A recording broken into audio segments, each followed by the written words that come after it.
parti pour notre live de ce soir. Alors, j'espère que la vidéo va en direct sur Facebook. Ça a l'air de prendre. Yes. Voilà. Bonjour, Salvatore, j'espère que tu vas bien. Si c'était ta question, content de te voir. Alors, on va continuer notre série sur reconnecter le royaume de Dieu sur terre. Et nous avons vu jeudi passé, nous avons vu déjà le rôle de l'ambassadeur dans le royaume de Dieu. Et nous avons vu que le rôle de l'ambassadeur, nous avons vu plusieurs qualités. Je vais juste reprendre trois clés de l'ambassadeur de Christ que nous trouvons dans Corinthiens et trois clés qui vont le définir pour Dieu. Trois clés qui nous aident à être des ambassadeurs pour Christ. La première clé d'un ambassadeur, nous l'avons vu, un ambassadeur n'est pas nominé, il n'est pas, excusez-moi, élu, mais il est nominé. C'est quoi la différence? Quand on est élu dans un royaume en politique, il y a des votes qui se font et les personnes votent pour une certaine personne. Alors qu'une personne nominée est une personne qui sera choisie par le groupe, qui est choisie par le groupe intérieur et non, ce ne sont pas des votes de l'extérieur. Et je voudrais t'encourager aujourd'hui en tant qu'ambassadeur pour Christ, tu es nominé par Dieu. C'est une fois que tu rentres dans la famille de Dieu, l'apôtre Paul le dit aux Corinthiens, nous devenons des ambassadeurs pour Dieu. Et la clé ici dedans, en tant qu'ambassadeur, la deuxième clé que nous avons vue, c'est qu'un ambassadeur va représenter les intérêts de Dieu, va représenter le royaume de Dieu. Ce n'est plus pour nous-mêmes, mais c'est vraiment un appel, un devoir que Dieu va mettre sur notre vie en tant que chrétien pour le représenter, lui et son royaume. Et comme dans l'épître de Pierre, on peut lire, c'est que Dieu nous a mis dans ce monde, mais on n'appartient pas à ce monde. On est dans ce monde ici pour avoir une influence, pour avoir un impact avec les gens, où Dieu a prévu un plan, où Dieu veut se faire connaître, mais on n'appartient pas à ce monde-ci. Et j'aime bien cette vue parce que c'est ce qu'en fait un ambassadeur il fait. Un ambassadeur aussi, il vient, il est envoyé en fait par son pays dans un pays étranger où il va établir une ambassade pour représenter son pays, pour faire porter en avant diplomatiquement les intérêts de son pays, pour avoir une bonne communication. Ce sera le médiateur de la communication entre le pays duquel il est envoyé et du pays lequel il est hébergé, c'est-à-dire un pays étranger. Et il est responsable pour la bonne communication, pour le bon suivi, pour qu'il y ait vraiment une bonne entente diplomatique, et alors que deux royaumes pourront alors bien se développer ensemble. Et c'est ce qu'un ambassadeur pour Christ est. Tu es responsable, Dieu a mis un appel sur ta vie, Dieu t'a mis un appel pour que tu aies une influence avec les gens qui ne le connaissent pas. Deviens cette personne d'influence qui reconnecte les personnes qui se sont perdues, deviens cette influence qui reconnecte les personnes qui ont peut-être perdu la connexion avec Dieu, mais que tu vas être ce levier, cette connexion qui va remettre les personnes ensemble avec Dieu, qui va les ramener de retour à Dieu et qui vont redécouvrir un Dieu puissant et un Dieu vraiment de justice et d'amour. Et on a vu alors, maintenant le troisième point, c'est vraiment ce fait de l'échange. Donc on l'a vu dans la série auparavant, on s'est un peu étalé sur le thème de l'échange. Quand la Bible parle d'échange, il ne parle pas d'un échange, je te donne quelque chose et tu me redonnes, mais dans le contexte là, la Bible parle d'échange pour rééquilibrer une relation, pour rééquilibrer une situation. Par exemple, c'est dans le même principe que dans la bourse ou quand on échange de la monnaie, quand on va dans un pays étranger qui n'ont pas l'euro, on va échanger la monnaie et on va avoir la différence, mais équivalent. On ne va pas perdre en valeur, on va recevoir la même somme, sauf dans la monnaie du pays où on va visiter, par exemple en dollars.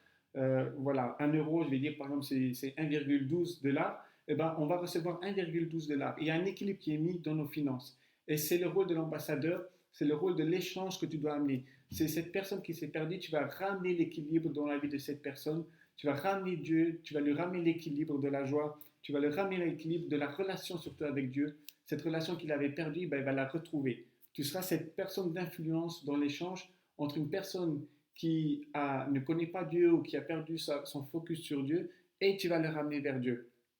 Voilà, on a vu alors, je viens de vous annoncer trois rôles principaux de l'ambassadeur et aujourd'hui on va continuer notre série et je voudrais voir avec vous aujourd'hui une série super importante mais qui se base sur chacun d'entre nous, c'est le serviteur dans le royaume de Dieu. Dans ce monde, dans ta vie, être un serviteur. Alors, il faut comprendre déjà le premier point, souvent les personnes pensent, et quand on lit la Bible, qu'un serviteur c'est un esclave, il est emprisonné. Et en fait, non. Dans le contexte du serviteur, que ce soit biblique ou même historique, les serviteurs n'ont jamais été esclaves. Au contraire, c'était des bénédictions pour les personnes d'être des serviteurs. Alors pourquoi? Je m'explique. Souvent, quand une personne, ou tant biblique, ou tant dans l'histoire, au Moyen-Âge par exemple, devenait des serviteurs, c'est parce qu'ils n'avaient pas assez d'argent ou pas la protection qu'il fallait pour survivre dans la société où ils étaient, à cause de la pauvreté. Alors, qu'est-ce qui se passait? Une famille, par exemple, allait chez des nobles, par exemple, au Moyen-Âge, on avait des chevaliers, des rois, voilà, des personnes très riches, très influentes, et ils allaient là et ils disaient aux personnes-là, écoute, moi, je vais devenir un serviteur dans ta maison. Et l'échange qu'il y avait là-dedans, le fait de devenir un serviteur, le roi ou le chevalier ou la famille noble disait, d'accord, tu deviens un serviteur, alors nous, on va pourvoir pour ta maison, pour ta sécurité, on va pourvoir pour les besoins de ta famille, tu seras nourri, mais tu dois nous servir. Et ça, c'est vraiment déjà un cliché que je voudrais casser aujourd'hui. Être un serviteur dans le royaume de Dieu, ce n'est pas être un esclave où il faut tout s'oublier, où on perd tout. Non, au contraire, c'est là que tu vas recevoir de Dieu. C'est là que Dieu va commencer à te bénir. Il va te dire, ok, occupe-toi de mon royaume et moi je vais m'occuper de toi. Et là, je trouve qu'on retrouve ce principe dans l'évangile de Matthieu où il y a Jésus qui va parler. Il va dire, regardez en premier le royaume des cieux et Dieu qui connaît notre cœur, qui connaît nos besoins, va pourvoir pour nous. Et c'est là on retrouve vraiment une loi spirituelle.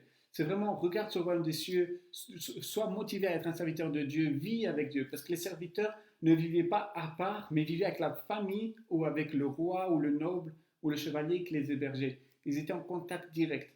Alors sois heureux de vouloir prendre cet appel de serviteur, de servir Dieu, parce que tu seras en contact direct avec Dieu. Et Dieu va pourvoir pour toi. Et je trouve que c'est incroyable de voir cela parce que qui de mieux peut mieux nous bénir dans cette terre que le Créateur lui-même? Je ne pense pas que la création peut nous bénir, mais le Créateur, lui, peut nous bénir plus encore. Il peut pourvoir pour tous nos besoins. Et c'est pour ça que je voudrais te dire, un serviteur n'est pas un esclave. Un serviteur, c'est une personne qui veut aller avec Dieu, qui veut rester proche de Dieu et qui veut faire avancer les intérêts de Dieu, avancer le royaume de Dieu. Alors voilà, maintenant qu'on avait vu, qu'on a vu un peu le background, un peu que le serviteur n'est pas un esclave, mais c'est une personne justement qui va demander à être un serviteur, qui va demander à être pourvu pour que ses faiblesses soient comblées. Et je trouve que c'est beau parce que la Bible le dit aussi, c'est dans nos faiblesses que Dieu va se manifester. Alors j'aime le dire ce soir, je ressens très fort que c'est pour quelqu'un. Si tu te sens faible dans des points, rappelle-les à Dieu. Parce que tu es un serviteur de Dieu, tu es un enfant de Dieu, et Dieu a promis que là où tes faiblesses sont, lui, il va manifester sa force. Amen.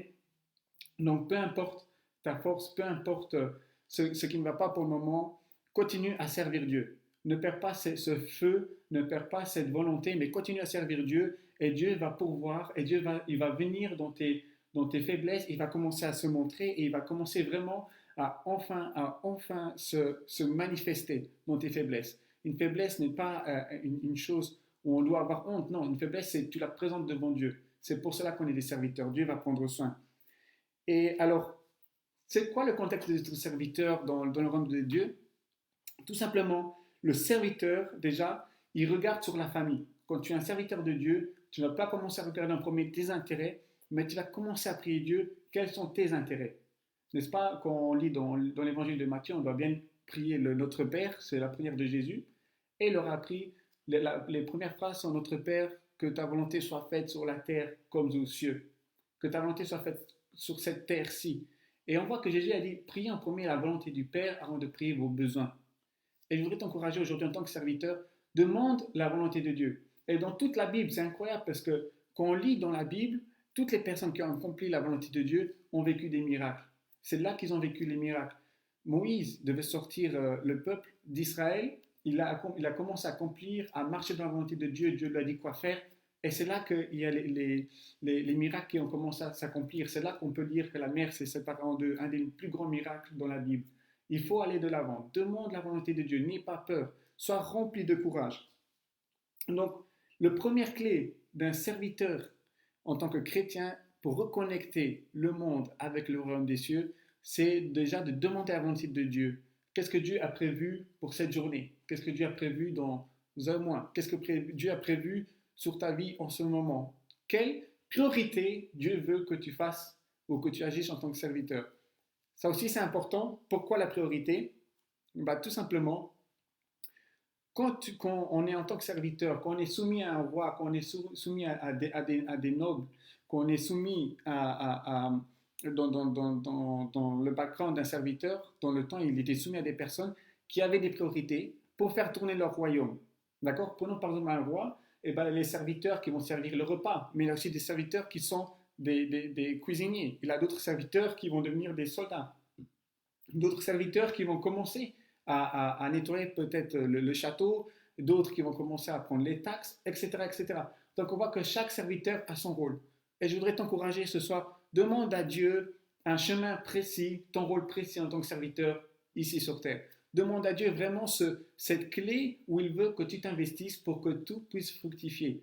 Demande à Dieu qu'il te mette à cœur. La Bible déclare que Dieu met dans notre cœur sa volonté parfaite, qu'il met dans notre cœur ce qui lui plaît.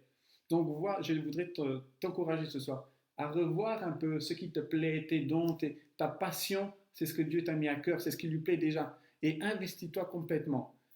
Parle de Dieu, parle de ce qu'il a fait dans ta vie, mais surtout développe, commence à te développer dans le chemin que Dieu t'a mis sur ta route aujourd'hui, que Dieu te demande de faire. Et une fois que tu vas commencer à te développer, à demander à développer un peu ce que Dieu t'a mis à cœur, à te perfectionner dans la tâche que Dieu t'a donnée, c'est là que tu vas devenir un chrétien qui va commencer à grandir. Et là, je voudrais parler alors de Hébreux, de l'épître aux Hébreux, chapitres 5 et 6. Cet épître nous encourage et nous dit que au début, nous sommes des enfants et que nous devons commencer à grandir, spirituellement parlant. Nous sommes des enfants de Dieu, mais quand nous commençons à boire du lait, voilà, on grandit, et puis après, on pourra commencer à aller sur de la viande. Et qu'est-ce qu'on parle quand on grandit, quand on commence à aller sur de la viande? C'est-à-dire qu'on devient des adultes, qu'on devient des personnes qu'on peut prendre en charge des responsabilités, qu'on est des personnes qui commencent à comprendre, à avoir plus de maturité pour grandir. Et c'est clair que là, Dieu va commencer à se manifester, bien sûr, beaucoup plus puissamment avec toi. Et il est important que tu n'aies pas peur de t'investir, mais que tu commences vraiment à grandir dans la pratique. N'aie pas peur, même si aujourd'hui tu fais un petit truc, tu dis, OK, aujourd'hui c'était pas comme je m'y attendais, mais demain je vais faire encore mieux. Et avec l'expérience, tu vas commencer à grandir, tu vas commencer à comprendre, à entendre la voix de Dieu, à comprendre quand Dieu te parle, à comprendre quand Dieu te dit, OK, maintenant c'est dans cette direction, OK, maintenant je veux que tu fasses ceci ou cela. Et avec ça, tu vas commencer à devenir beaucoup plus fort, tu vas commencer à manger de la viande. Alors comment est-ce qu'on grandit spirituellement? Tout d'abord, c'est la parole de Dieu. On le sait, la Bible parle de ça, que Dieu parle à travers sa Bible, mais aussi dans la prière, dans la louange. Et tout cela fait partie de la relation avec Dieu. Et je voudrais t'encourager aujourd'hui, ne pas relâcher de l'attention dans la relation de Dieu. Moi, je me rappelle, j'avais une période, je pensais qu'un serviteur de Dieu devait toujours faire. Et à un moment donné, j'ai comme eu un peu un blocage. J'ai vu qu'en fait, ma relation avec Dieu avait rétrogradé au lieu d'avancer. Je m'investissais, je faisais, mais j'avais l'impression de rétrograder dans la relation avec Dieu. Je ne vivais plus Dieu puissamment, je ne vivais pas ce que je m'attendais en fait, mon appel, ce que Dieu m'avait mis à cœur. Et c'est là que Dieu m'a rappelé vraiment cette loi du serviteur. Avant qu'un serviteur puisse agir, il doit comprendre ce que son roi désire. Il doit être en contact avec son roi. On ne peut pas aller juste simplement servir Dieu sans comprendre Dieu, n'est-ce pas? Et c'est pour ça que je voudrais te dire en premier, avant de vraiment te développer complètement, tu dois demander la volonté de Dieu. Demande, prie-la, sois avec Dieu, reste toujours connecté avec Dieu. Même si tu dis, j'ai pas le temps de lire la Bible, écoute-la, fais des louanges, mais prends-toi 5-10 minutes, commence à te prendre 5-10 minutes par jour, puis 15, mais après, par la suite, tu verras que même ces 15 minutes, ils vont te booster, ils vont te faire grandir. Je vais toujours me rappeler d'un témoignage. Je ne me rappelle plus trop de son nom, je viens d'avoir un burn-out, un blackout, excusez-moi.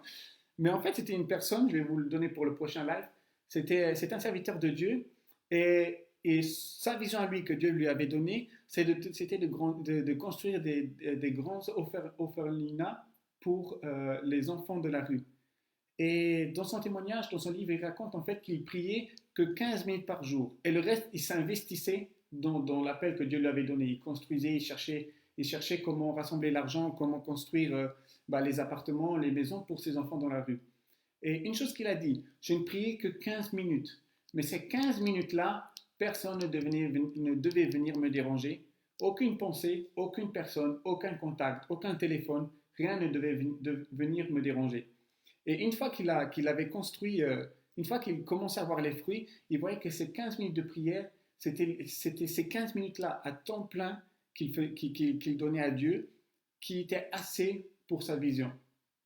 Et Dieu ne te demande pas de prier des heures et des heures, non. Dieu veut que tu pries l'essentiel. Il veut que tu consacres le temps essentiel qu'il a besoin pour te transmettre sa vision, pour te donner son cœur. Voilà, donc on a vu déjà quelques clés. Le serviteur, c'est la personne qui reste en premier en contact avec Dieu, qui essaye de comprendre Dieu, qui lui donne le temps qu'il faut. On ne parle pas des 10 heures par jour de prière, on ne parle pas de 5 heures de lecture de la Bible par jour, mais on parle du temps qu'il faut pour que tu puisses comprendre sa voix, que tu consacres ton cœur, que tu consacres vraiment le temps juste qu'il faut pour qu'il puisse te donner sa vision, son cœur. Nous avons vu un peu le background du serviteur. Et maintenant, je voudrais parler avec toi du serviteur dont le royaume de Dieu est un pilier. Nous avons vu un peu les tâches du serviteur, mais tu seras un pilier dans le royaume de Dieu. Dès que tu commences à t'investir, Dieu va commencer à se reposer sur toi. Et c'est aussi la même chose au Moyen-Âge ou dans le temps biblique. Les rois ou les familles nobles se reposaient sur leurs serviteurs pour que leurs affaires continuent à grandir. Pour que quand je parle d'affaires, je parle de leur argent, de leur champ, de leurs biens en fait, continuent à grandir, ne se dégradent pas, mais qui continuent à s'établir aussi. Et là, ça me revient à la parabole, je pense que vous la connaissez, de ce riche qui va donner des pièces. Un va recevoir 10 pièces, un serviteur va recevoir 10 pièces, le deuxième serviteur va recevoir 5 pièces, et le troisième va recevoir peut-être 3 ou une seule pièce. Et on voit que celui-là qui a 10 pièces, eh ben, va prendre soin de ces pièces et il va aller au marché et va faire, il va faire ce qu'il doit faire, du trading ou acheter, revendre. Et il va faire 200% de bénéfice. Il va ramener 20 pièces à son maître. Le deuxième va faire la même chose, mais il n'aura pas autant de fruits, mais il se sera engagé. Le troisième va avoir peur et va mettre ses pièces dans la terre. Et quand il y a le maître qui revient de la maison, qui a donné ses biens à ses serviteurs, il va lui dire, bon, qu'est-ce que vous m'avez ramené? Et il y a le premier serviteur qui vient, oh, regarde maître, moi j'ai de 10 pièces, j'en ai fait 20. Voilà, c'est pour toi. Et le maître va dire, toi tu es un très très bon serviteur, je vais commencer à te confier plus de ce que j'ai. Et il y a le deuxième qui vient, le deuxième serviteur dit, voilà maître, moi j'ai fait, voilà, tu m'as donné 5, mais j'ai arrivé à faire 7. Et le maître va lui dire, c'est vrai, tu n'as pas fait autant que le premier, mais tu es quand même un bon serviteur. Parce que ce que je t'ai donné, tu as quand même essayé, tu as quand même avancé et tu as quand même porté du fruit. Et au troisième serviteur, le troisième serviteur va dire, maître, viens avec moi, viens dans le jardin, j'ai enterré les pièces que tu m'as données. Parce qu'en en fait, j'ai eu peur et je sais que tu récoltes ce qui n'est pas à toi. Et je sais que qu'est-ce qui serait passé si j'aurais tout perdu. Et là, le maître va dire, tu es un très mauvais serviteur. Et les 5 pièces, les deux ou une pièce que je t'ai donnée, je vais les donner au premier serviteur qui a amené beaucoup de fruits. Et Jésus dira, à celui-là à qui on a donné, on donnera plus, parce que Jésus était fier de son attitude. Jésus, il était fier de l'attitude, le maître était fier de l'attitude de ses serviteurs, parce qu'il s'est investi, il n'a pas eu de peur. Tandis que le dernier serviteur qui va perdre tout, qui n'avait pas beaucoup, mais qui va tout perdre, ne va plus rien avoir. Pourquoi? Parce qu'il s'est laissé prendre par la peur, il s'est mis en doute et il avait une certaine vision sur son maître. Il a dit, tu prends ce qui ne t'appartient pas, et il lui a parlé aussi négativement. Et je voudrais t'encourager en tant que serviteur de Dieu ce soir, et aussi pour demain et pour les autres jours. Je voudrais t'encourager justement à ne pas craindre, à t'investir dans le royaume de Dieu. Tu sais que Dieu t'a donné un don, t'a donné une qualité pour investir. Investis-la. N'aie pas peur du jugement, n'aie pas peur de ce que Dieu pourrait penser. Même si tu rapportes qu'un tout petit fruit, au moins tu utilises ce que Dieu te donne. Ne le garde pas pour toi. Dieu veut que tu sois un serviteur qui donne. Dieu veut que tu investisses. Tu vas devenir un pilier. Comme le maître qui dira au premier serviteur, tu es un très bon serviteur à cause que tu as donné, à cause que tu as porté du fruit, je vais te donner plus de responsabilités. Amen. Alors je voudrais t'engager ce soir. Utilise tes dons pour que Dieu puisse se reposer encore plus sur toi, que tu deviennes un serviteur qui est un pilier, un serviteur où Dieu puisse se reposer dessus et puisse te donner plus de responsabilités. Amen. Donc nous avons vu qu'un serviteur dans le royaume de Dieu aujourd'hui peut être aussi un pilier pour le royaume de Dieu, avoir plus de responsabilités pour faire avancer son royaume, pour le faire développer. Et maintenant, on arrive vraiment pour moi, c'est ma partie préférée de ce message de ce soir. C'est un serviteur donne sa vie. Et là, je voudrais vous voir simplement notre exemple parfait qui est Jésus. Nous avons que Jésus lui-même, il a dit, je suis venu en tant que serviteur. Et il commençait à servir les gens. Au début, il commençait à servir ses disciples. Mais ce qui est fort, c'est qu'on voyait qu'en tant que serviteur, il allait. Il allait chez les gens, il prêchait la bonne nouvelle. Il disait, répentez-vous car le royaume des dieux est proche de vous, c'est-à-dire lui-même, c'est-à-dire qu'il pouvait apporter les lois, les bénédictions de Dieu. C'est ce qu'on peut avoir aussi également aujourd'hui en priant au nom de Jésus. Et ce qui s'est passé, c'est qu'il allait souvent chez les gens malades, les gens qui avaient des démons, les gens qui avaient des problèmes, et il leur disait, que veux-tu? Et on voit qu'un bon serviteur, quand il s'investit, quand il commence à être un pilier et à s'investir, ce n'est pas tout de suite faire, mais c'est de demander. Demandez à votre entourage ce qu'ils ont besoin. Et à chaque fois que les gens ils ont dit, je veux être guéri, je veux ça, Jésus il a commencé à agir. Et ce qui est puissant, c'est qu'il agissait avec puissance. Un serviteur aujourd'hui peut être aussi un serviteur qui agit avec la puissance de Dieu, où Dieu est derrière lui. Pourquoi? Parce que tu appartiens au royaume de Dieu. Tu es le serviteur, tu es un serviteur d'un roi. Est-ce que tu as besoin? Le roi va te donner. Quand, au Moyen-Âge ou au temps biblique, les serviteurs allaient par exemple faire les champs, le roi ou le noble ou le responsable de ses serviteurs, il leur donnait les outils pour faire le champ. Et si tu es appelé à être une personne qui va prier pour les personnes, être un serviteur qui va prier, être un serviteur qui prêche, être un serviteur qui soutient son église, Dieu va te donner ce qu'il a pour que tu puisses accomplir sa volonté. C'est-à-dire, si tu auras besoin du don de guérison pour prier pour les malades, Dieu va te donner ce don-là. Si tu as besoin du don de prophétie pour que les gens puissent se rapprocher de Dieu, avoir des révélations de Dieu, Dieu va te donner ce don-là. Mais aussi, si tu as besoin de te développer, de grandir, Dieu va te mettre dans les situations où tu vas recevoir de la sagesse et de l'expérience pour que tu puisses continuer à grandir et à te développer. Et ça me rappelle, par exemple, cette histoire dans Actes des Apôtres, où Pierre, c'est le premier qui accomplit le miracle après le baptême du Saint-Esprit. Il va à la synagogue, il va à l'église, et là il voit un malade par terre, et le malade s'attendait justement qu'il reçoit une pièce. Et Pierre lui dit, écoute, moi je n'ai rien à te donner, moi-même je n'ai rien. Mais Pierre, il a été baptisé du Saint-Esprit, Pierre, il a reçu le Saint-Esprit, et c'est un serviteur de Dieu. Et il dira à ce malade, mais ce que j'ai dans le Seigneur Jésus-Christ, je te donne, lève-toi et marche. Et là on voit que Pierre a accompli le premier miracle. Ce qui est important de voir, c'est qu'il dit, moi je n'ai rien, mais j'ai quelque chose qui vient de Jésus, de mon Seigneur, de celui-là que je sers. Et de lui je vais te donner, et je te donne la guérison. Et ainsi le malade a pu se lever, il a pu se lever et il a été guéri. Il a reçu plus qu'une simple pièce. Il a reçu le retour d'une nouvelle vie, où il peut marcher, où il peut aller travailler, où il peut de retour rencontrer d'autres personnes, où il n'est plus handicapé, arrêté sur une seule place, où il est faible, où il doit demander pour survivre. Non, là maintenant, lui, il peut recommencer à produire par lui-même, sur sa propre vie, rebâtir sa vie. Et si tu es appelé à être une personne qui bénit d'autres personnes pour qu'ils puissent remarcher, avancer avec Dieu, rebâtir sur votre vie, Dieu va te donner ce qu'il faut. Comme il a donné à Pierre, comme Jésus a fait. Et ce qu'il est important de noter aussi, c'est que Jésus lui-même dira aux pharisiens et aux sadduciens, je ne fais pas les miracles par moi-même, mais je les fais au travers du Saint-Esprit. Et on voit que pour être un bon serviteur, notre exemple encore, qui suit sur Jésus, c'est d'être, on l'a vu, être à l'écoute de Dieu, mais d'être en bonne communion avec le Saint-Esprit, de se laisser guider, d'être sensible à ce que Dieu désire, où est-ce qu'il veut vous guider. Alors n'ayez pas peur, soyez toujours des serviteurs à l'écoute de Dieu, à l'écoute des besoins, de ce que Dieu veut que vous fassiez, mais aussi à l'écoute de la place où vous serez. Et là, le Saint-Esprit va vous guider, il va vous dire, ok, va prier pour cette personne, ou fais ceci, et des portes vont se développer, des portes vont s'ouvrir, des miracles vont venir. Parce que tu es un serviteur du Dieu le Créateur. Tu n'es pas un serviteur simple, tu es un serviteur où Dieu est derrière toi, où Dieu marche avec toi. Et ce que tu auras besoin pour justement accomplir, c'est ce que tu auras besoin justement pour accomplir la volonté de Dieu, le travail que Dieu t'a donné, tu n'es pas seul, tu ne marches pas seul, tu n'es pas un serviteur qui est seul, Dieu est avec toi.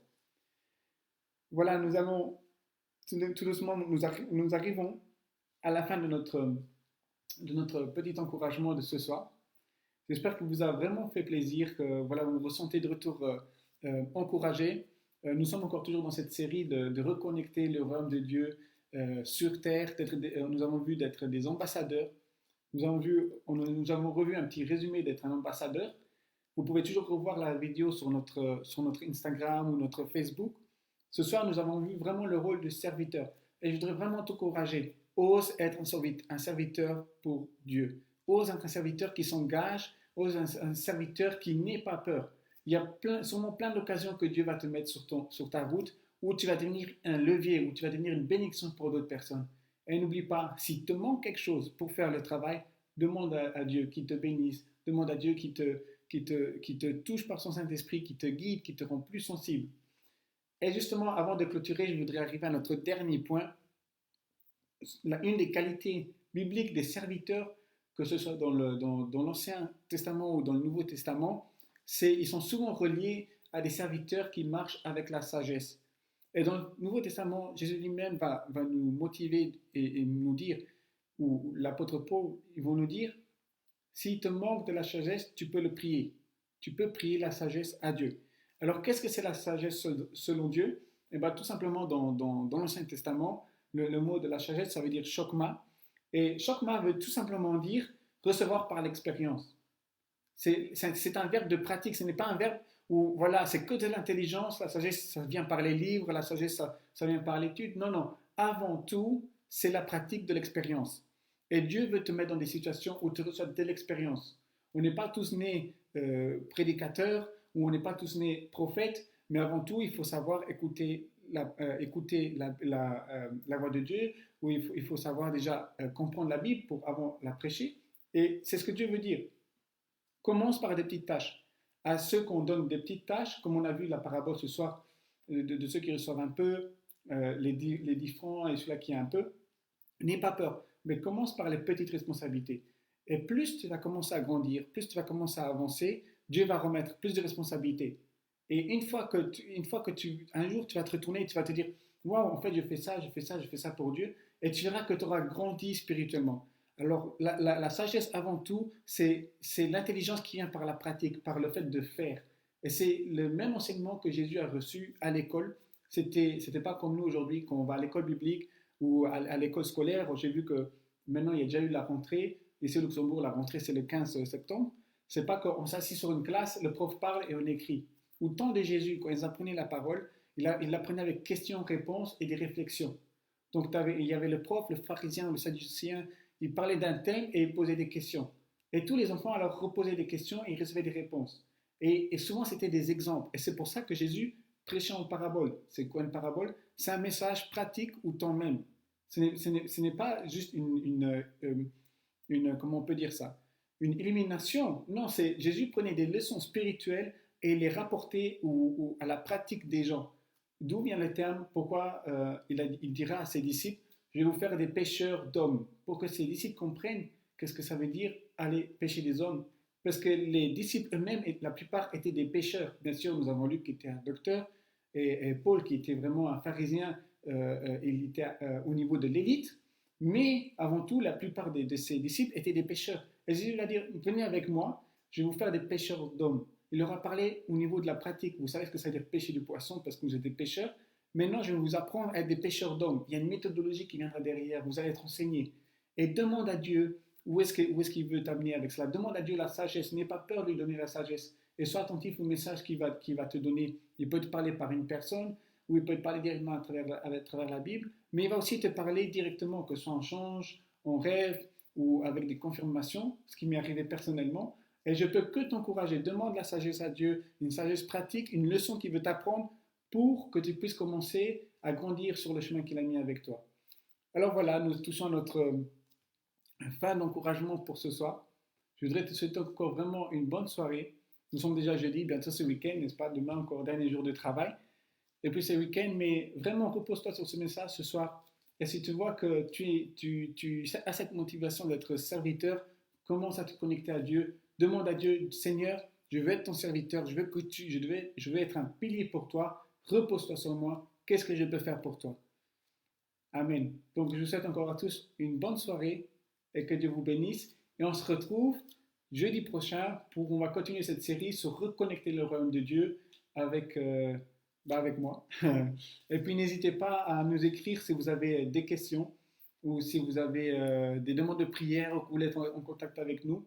Pour ceux qui nous ont déjà demandé, notre église reste encore fermée pendant quelques temps. On a vu qu'il y aura peut-être un reconfinement, donc on va encore un peu attendre. Mais c'est en discussion et on va vite vous communiquer la date de quand on va rouvrir l'église. Je vous souhaite encore une bonne soirée et que Dieu vous bénisse. Amen.